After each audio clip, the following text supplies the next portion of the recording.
Мына фотокартиналарға қарап, шынайлық қайсы, жалған қайсы екенін бірден ұғына алмайсың. Автор жазықтық бетіне көп өлшемді кеңістікті көрсете алғандықтан, қиял мен шынайлықтың аражығы елеусіз жоғалып кетеді. Көрмеге қойылған жұмыстар фотошопта, фотоколлажда емес, нағыз деректі суреттер.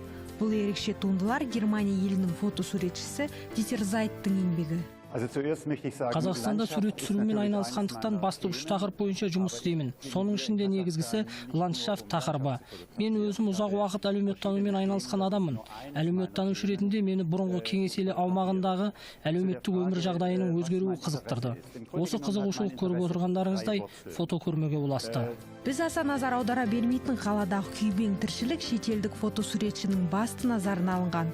Фототуындылар арқылы өзіміздің еліміздегі өмірді сырттай бақылай аламыз. Автордың айтуынша, виртуалды ландшафт жобасы тәуелсіз Қазақстанды зерттеуге арналған.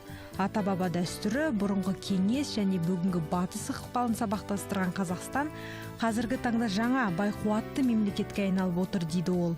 Бұл негізінен мынау біздің тәуелсіздігіміздің 25 жылдығында болып жатқан біздің жеріміздегі, қаламыз бен даламыздағы өзгерістерді сырт көзбен, Европадан келген, Европа адамының көзімен көрген, содан алған әсерлерін көрсеткен шығармалар тұр.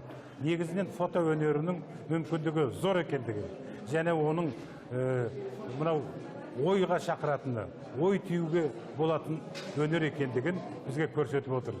Дитер Зайт кәсіби фотограф және әлеуметтанушы. Ол Астана, Алматы, Қарағанды, Теміртау, Өскеменде болып, еліміздің бірқатар қалаларында көрме ұйымдастырған.